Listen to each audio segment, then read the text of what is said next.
Hey, I'm Smoky Mountain Pro Josh Bertrand, and today we're going to talk about fishing in the wind.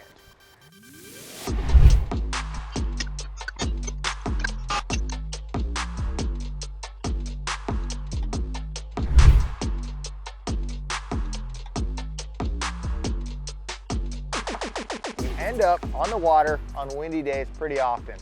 And you know, it can be a challenging deal, but if you use the wind as your friend, if you use it to help you, sometimes you can have your best days on the water when it's breezy.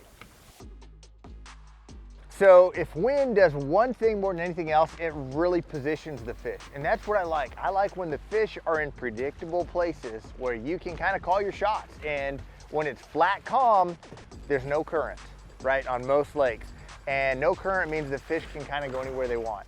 When you've got wind, that creates current, and that current is going to position the bait fish and also the bass into places where they're pretty predictable and pretty easy to catch. And as you can see, we're on a pretty big lake right here, and we are on the wind-blown side.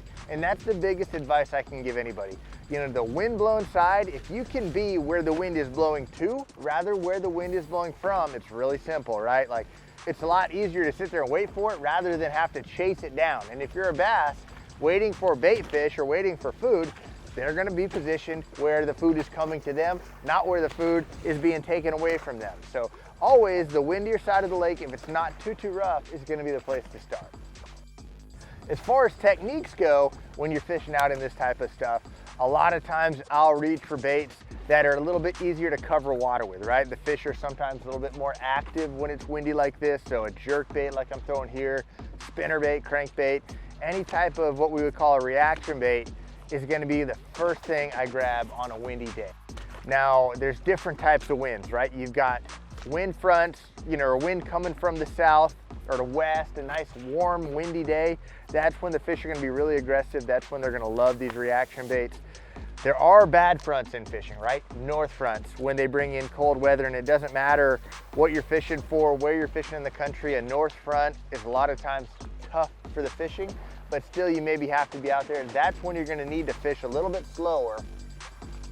You might not be able to trade your drop shot for a jerkbait in that situation. You might have to throw your drop shot, throw your jig, some type of bottom bait, and in that case you're just going to have to make adjustments, right? The fish on days like that aren't active, but you're fishing in this wind.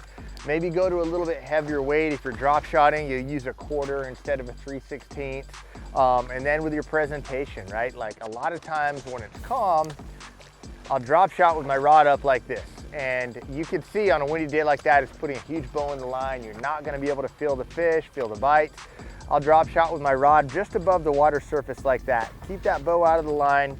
Make sure that you're feeling the bait come across the bottom and you're feeling the bites when you get them. Next time you're trying to figure out whether or not you're gonna go on the water because it's windy, give it a shot. If it's breezy, there's fish to be caught, and now you got the tools to do it.